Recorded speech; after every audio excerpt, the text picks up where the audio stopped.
Aplicar o texto de Malaquias 3 de maneira literal e direta à igreja moderna, à igreja de hoje, sem considerar que, primeiro, nós estamos vivendo sob a nova aliança e não sob a lei de Moisés, sem considerar que não existe mais um templo físico ou um sacerdócio levítico, e sem considerar que o propósito do dízimo era social e comunitário, e não institucional, como tem sido praticado. Fazer isso, aplicar o texto de Malaquias 3 de forma literal, é distorcer e usar a palavra de Deus como ferramenta de manipulação financeira. Acho que eu estou me empolgando aqui e minha garganta está secando. Então tenham paciência comigo. Presta atenção. Você faz parte de uma igreja local, uma comunidade local? Glória a Deus, maravilha. Contribuir com essa igreja local que você frequenta, é legítimo e é necessário. Quando você acredita genuinamente no trabalho que essa igreja realiza.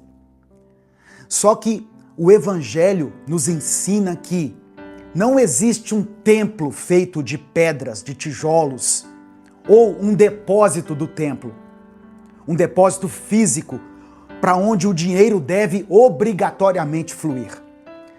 Jesus declarou para a mulher samaritana, lá em João capítulo 4, o seguinte: creia em mim, mulher. Está próxima a hora em que vocês não adorarão o Pai, nem neste monte, nem em Jerusalém. No entanto, está chegando a hora, e de fato já chegou, em que os verdadeiros adoradores adorarão o Pai em espírito e em verdade. São estes os adoradores que o Pai procura. Deus é espírito, e é necessário que os seus adoradores o adorem em espírito e em verdade. O apóstolo Pedro reforça essa realidade na sua primeira carta, no capítulo 2, versículos 4 e 5. À medida que se aproximam dele, de Jesus, a pedra viva, rejeitada pelos homens, mas escolhida por Deus e preciosa para ele, vocês também estão sendo utilizados como pedras vivas na edificação de uma casa espiritual para serem sacerdócio santo, oferecendo sacrifícios espirituais aceitáveis a Deus por meio de Jesus Cristo. Ou seja, o templo agora somos nós, as pedras vivas que Pedro fala aqui. Portanto, sustentar a obra de Deus significa primeiramente ou primordialmente, prioritariamente, cuidar das pessoas e abençoar o próximo. Seja através de uma estrutura comunitária ou diretamente a quem precisa. Esse negócio que o dinheiro tem que passar pela igreja para ser uma bênção, para ser abençoado, é mentira. Você pode separar a sua parte, o seu dízimo, a sua oferta, a sua primícia, algum valor que Deus colocar no seu coração e entregar diretamente para alguém que está precisando. E eu tenho feito isso. A contribuição não deve ser uma mensalidade de clube, sabe? Para manter privilégios eclesiásticos. E não deve ser uma taxa para financiar o luxo de representantes religiosos. Porque, infelizmente, na maioria das igrejas, o que tem sido feito é isso. As pessoas distorcem a palavra, o contexto da palavra, e constrangem as pessoas de uma forma que elas se sintam obrigadas a dar ali o seu dízimo, a sua oferta, simplesmente para sustentar um império, para criar uma mega corporação, né? E os templos vão se tornando cada vez maiores. Tem igreja que se reúne em estádio, né, em ginásio, de tão grande que ficou. Eu tive uma experiência, uma pessoa compartilhou comigo, uma pessoa que faz parte de uma igreja que eu não vou falar onde né, eu já estive em igrejas no Brasil inteiro, mas a pessoa falou que um dia o pastor subiu no púlpito e falou assim: irmãos, eu quero agradecer aqui pela generosidade de vocês, porque a igreja está com 1 milhão na conta. E isso é fruto das contribuições de vocês. Amém. Tem 1 milhão na conta? Se ele for bem administrado, glória a Deus por isso. Se for para distribuir entre aqueles que precisam, né, entre aqueles que necessitam. Mas esse irmão estava me contando que um dia chegou para o pastor e falou assim: pastor, tem um irmão lá na minha célula que está desempregado. Eu queria ver se a igreja podia fazer uma cesta básica, uma grande cesta básica para ele, enquanto ele passa por esse momento de transição. Ele está desempregado, ele tem crianças em casa.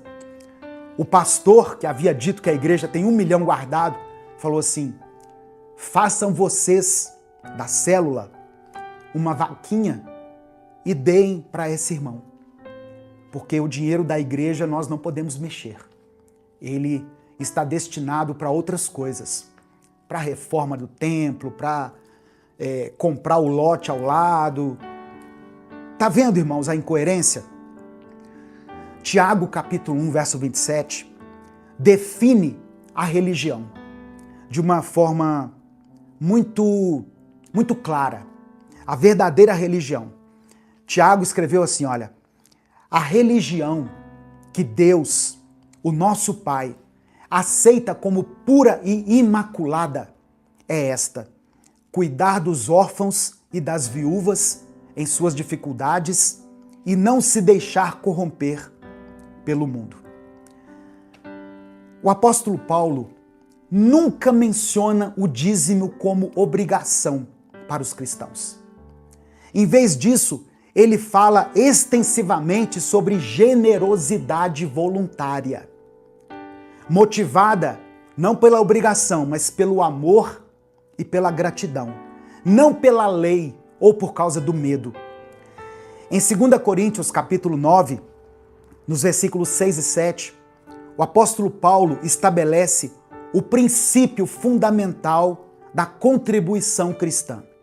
Ele diz assim, olha: lembrem-se, aquele que semeia pouco também colherá pouco, e aquele que semeia com fartura também colherá fartamente. Cada um dê conforme determinou em seu coração, não com pesar ou por obrigação, pois Deus ama quem dá com alegria.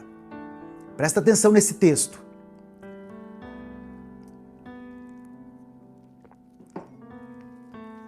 Conforme determinou em seu coração. A decisão de quanto dar é pessoal, é consciente e é voluntária. A paz do Senhor, irmãos.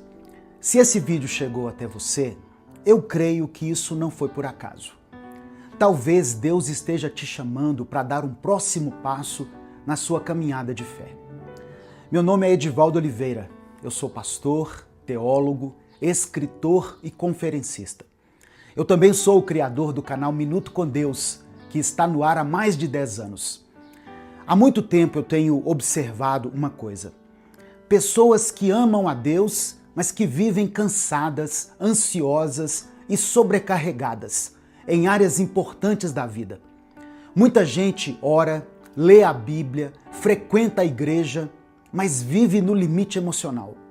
A pessoa ama a Deus, mas não consegue ter uma vida organizada. E isso acaba afetando os relacionamentos, as emoções que ficam desgovernadas, as finanças que acabam vivendo na base do improviso. E eu quero te dizer que o problema não é falta de fé. Jesus disse em João 10, no versículo 10, que veio para nos dar vida e vida em abundância. Vida abundante não é uma promessa vazia, é o resultado de uma vida alinhada aos princípios de Deus. Deus é um Deus de ordem, de processo e de crescimento. E foi pensando nisso que nasceu o método Vida Abundante. É um treinamento prático, estruturado e bíblico, criado para te ajudar a alinhar sua vida espiritual, emocional, relacional e financeira à vontade de Deus. Não é autoajuda, é Bíblia aplicada à vida real.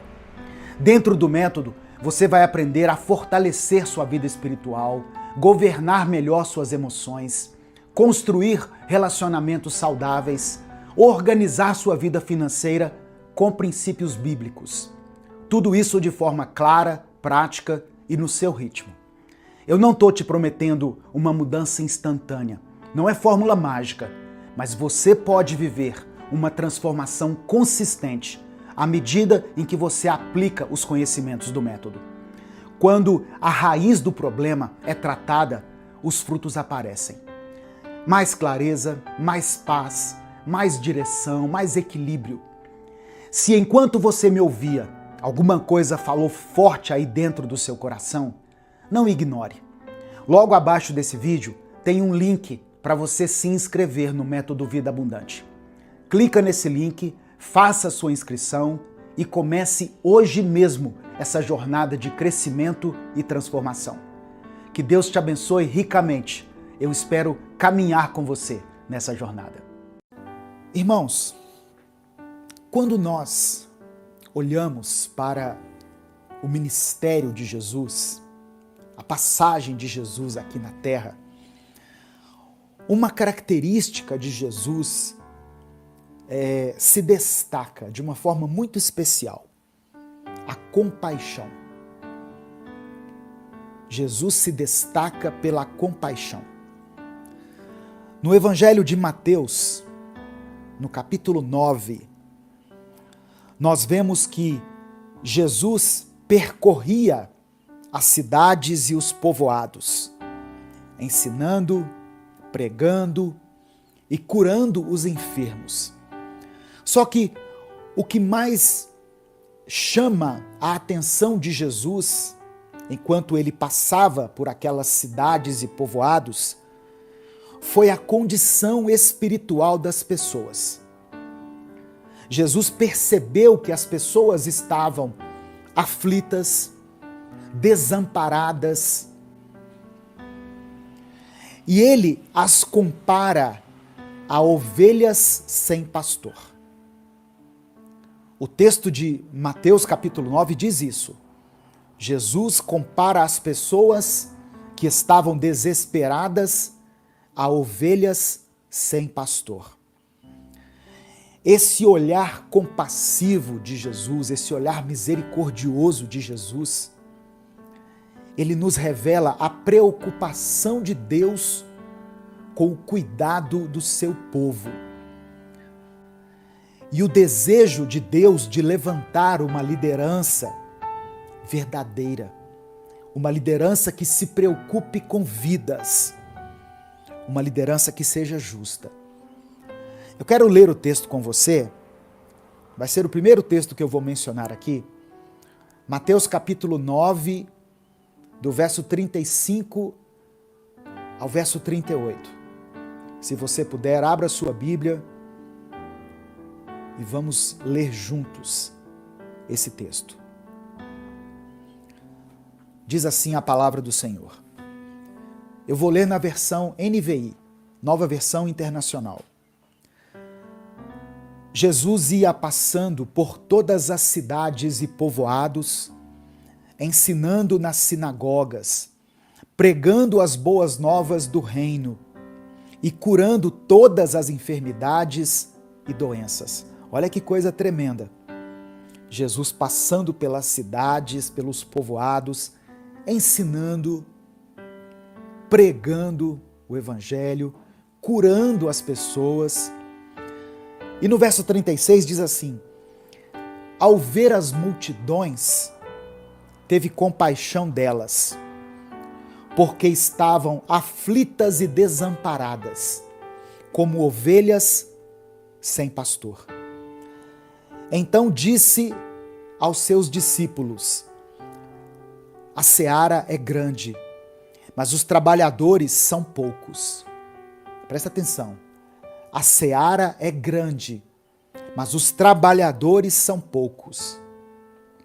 Peçam, pois, ao Senhor da seara que envie trabalhadores para a sua seara. Antes de continuar, eu quero ler essa mesma passagem na Bíblia, a Mensagem.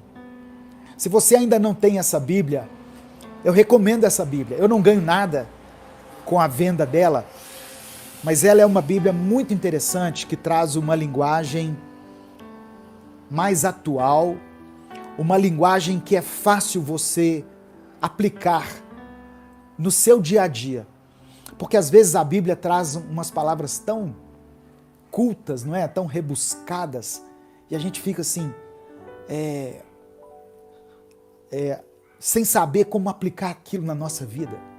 A gente acha bonito, a gente admira, mas aí a gente pensa assim, mas e o que eu faço com isso? E a Bíblia, a Mensagem, ela traz essas palavras de fácil entendimento. Então essa mesma passagem que eu li na Bíblia, a Mensagem, está assim, ó. Depois disso, Jesus passou por todas as cidades e vilas da região. Ele ensinava nas sinagogas, onde o povo costumava se reunir, apresentando as notícias do reino, curando os corpos doentes e restaurando vidas marcadas pelo sofrimento. Olha aqui que interessante. Na versão passada, diz, curando todas as enfermidades e doenças. Aqui já fala assim, restaurando vidas marcadas pelo sofrimento. Continuando. Ver as multidões diante de si lhe fazia doer o coração. Onde dizia, Jesus teve compaixão, aqui nessa versão diz que o coração dele doeu quando ele viu aquelas pessoas sofrendo. E aí o texto diz assim, o povo estava confuso e sem rumo. Eram como ovelhas sem pastor. E aí, as palavras de Jesus aqui na Bíblia, a Mensagem, estão assim, olha, que grande colheita temos aqui, disse aos discípulos, mas tão poucos trabalhadores. Jesus disse para os discípulos, nós temos uma grande colheita aqui. Vejam quantas pessoas estão sofrendo, quantas pessoas precisam ser cuidadas, precisam ser amadas. Irmãos, quando eu acordo pela manhã e abro a mensagem do Minuto com Deus, que é postada às 5 da manhã, eu não acordo às 5 da manhã para postar a mensagem, tá? Eu gravo antes e programo ela para ser postada. Eu não tenho o hábito de acordar às 5 da manhã. Mas quando eu levanto pela manhã e abro a mensagem Minuto com Deus e vejo ali 3.000 comentários, 4.000 comentários de pessoas pedindo oração, pessoas que estão sofrendo, pessoas que estão passando por lutas em várias áreas da sua vida, o meu coração dói. E eu olho para aquilo e penso, meu Deus, quantas pessoas estão sofrendo.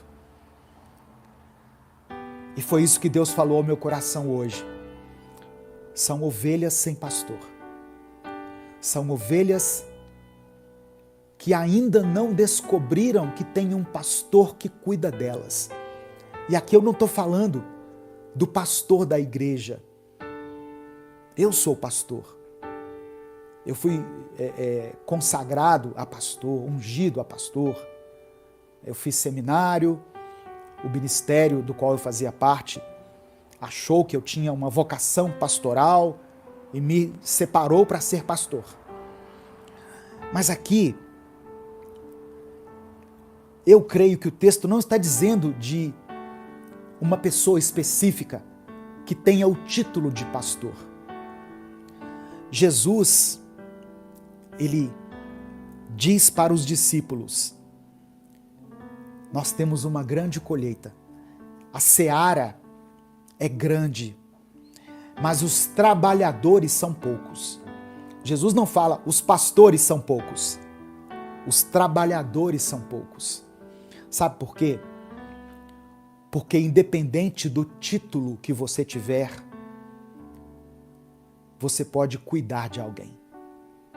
Você pode dedicar parte do seu tempo para evangelizar, para ministrar uma palavra de cura, para liberar uma palavra de bênção sobre a vida de alguém, para ensinar. Ah, mas eu não tenho título de pastor, eu não sou bispo, eu não sou apóstolo, eu não sou nada. Você é um trabalhador, uma trabalhadora que Deus levantou. Eu não sei há quanto tempo você acompanha o Minuto com Deus, mas eu sei que você já aprendeu bastante aqui. E aquilo que você aprendeu aqui, aquilo que tem sido bênção para a sua vida, pode ser bênção na vida de outra pessoa, sabia? Então, eu glorifico a Deus pelas pessoas que ouvem as mensagens que são postadas aqui e, além de ouvir essas mensagens, elas compartilham com outras pessoas. Isso é maravilhoso, irmãos. É Deus levantando trabalhadores, porque às vezes a gente não vai saber o que dizer, não é verdade? Eu queria tanto ajudar aquela pessoa, mas eu não sei o que dizer para ela. Manda um minuto com Deus para ela e deixe que o Espírito Santo faça o resto. Nós temos que entender que o poder de transformar as pessoas é do Espírito Santo, através da palavra de Deus. Se o Espírito Santo falou com você através dessa palavra, dê o like no vídeo, se inscreva no canal e ative as notificações. Quer assistir a mensagem completa? Clique aqui no link que está na descrição do vídeo. Que Deus abençoe a sua vida em nome de Jesus. Nesse momento, eu quero orar por você.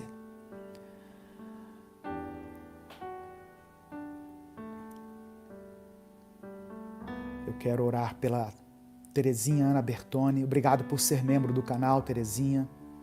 Orar pela Viviane, pelo o filho da Marilis. Orar pela Gabriela Mendonça, pelo Adson Rodrigues, que pede oração pela vida espiritual, pela família, pelo renovo, pela saúde. Eu vou relatar um comentário colocado aqui pela Ladjane Santos Moraes, porque ela tornou público aqui nos comentários. Ela colocou assim, estou vivendo um período difícil, pastor. Há 1 mês meu marido me deixou. É difícil a separação, mas o pior é cuidar de nosso filho autista sozinha. Orem por nós, por favor. Irmã Ladjane, conte com a minha oração. Conte com a minha intercessão. E conte com a oração dessas pessoas que estão nos assistindo aqui também. Tem irmãs e irmãos muito amados, muito queridos aqui, que oram uns pelos outros. Eu peço que você que está me assistindo, deixe uma mensagem de esperança, de fé para a irmã Ladjane. Amém? Em nome de Jesus. Eu coloquei aqui, Ladjane Santos Moraes. Estou orando por você. Você vai vencer esse deserto, em nome de Jesus. Você vai vencer esse deserto. Amém? Pai amado e querido, Senhor nosso Deus e Pai, nós te louvamos, glorificamos o teu nome, Te agradecemos por essa palavra tão profunda, tão reveladora, tão transformadora que o Senhor nos concedeu hoje. Eu quero colocar diante do Senhor o meu coração e os corações de todas as pessoas que estão nos ouvindo, inclusive da irmã Ladijane, que está passando por um tempo difícil na sua vida. Que o Senhor dê força à tua filha, que o Senhor encha ela de graça, de unção, que o Senhor dê recursos a ela, Pai, dê sabedoria nesse momento tão complexo, tão delicado, para que ela conduza a sua vida e a vida do seu filho da melhor maneira. Espírito Santo de Deus, nos ajude a entender essa verdade que nós ouvimos aqui hoje. Ensina-nos, Pai, a não focar, a não acumular tesouros aqui na terra, porque aqui tudo é passageiro, tudo é vulnerável. Que possamos focar naquilo que é eterno, que possamos colocar o nosso coração nas coisas do alto, lá onde a traça, a ferrugem e os ladrões não podem tocar. Queremos valorizar o teu reino, buscar viver em amor, em justiça, com generosidade e com fé, porque cremos que esses são os verdadeiros tesouros que vão permanecer para sempre. Senhor, meu Deus e meu Pai, que o nosso coração esteja firmado em Ti, que a nossa vida seja marcada por prioridades que estejam alinhadas com a Tua vontade. Dá-nos sabedoria para guardar o nosso coração, conforme a Tua palavra nos orienta em Provérbios. E que todas as nossas decisões, todas as nossas atitudes reflitam o Teu amor e a Tua graça. Eu quero colocar diante do Senhor a vida de todas essas pessoas que deixaram os seus pedidos de oração aqui nos comentários. Que o Senhor visite essa pessoa nesse momento, Pai. Em nome de Jesus, visita cada família representada aqui. Derrama sobre eles a Tua cura. Restaura, Senhor, relacionamentos que foram abalados por qualquer motivo. Abre as portas de emprego para aqueles que precisam trabalhar, Senhor. Que possamos viver em obediência à Tua palavra. Dá-nos o sustento, dá-nos a provisão, o pão nosso de cada dia, nos dê durante essa semana. Obrigado, porque em alguns lugares do Brasil e do mundo já está acontecendo a chuva que nós tanto esperávamos, para que a terra volte a produzir o fruto, para que a umidade do ar seja restabelecida. Obrigado pela chuva que já está acontecendo. Que o Senhor traga a chuva no tempo certo, em nome de Jesus. Abençoe, meu Deus, a vida de cada pessoa que acompanhou essa transmissão. E que, através do Teu Espírito Santo, essa palavra possa chegar no coração dele e no coração dela. E que ela possa entregar a sua vida a Cristo. E viver uma vida abundante. Não apenas aqui nessa terra, mas principalmente na eternidade. É por isso que eu oro e te agradeço, em nome de Jesus. Amém. Receba essa palavra no seu coração. Receba o sopro do Espírito Santo sobre a sua vida nesse momento. Amém? Seja cheio da glória de Deus, seja cheio da presença de Deus. Tenha uma semana incrível, tenha uma semana maravilhosa, uma semana de bênçãos, de milagre, de cura, de promessas. Que o Senhor te abençoe e te guarde. Que o Senhor faça resplandecer o rosto sobre ti e tenha misericórdia de ti. Que o Senhor sobre ti, sobre a tua casa, sobre a tua família, estenda o rosto e que o Senhor te conceda a paz. Amém? Se o Espírito Santo falou com você através dessa palavra, dê o like no vídeo, se inscreva no canal e ative as notificações.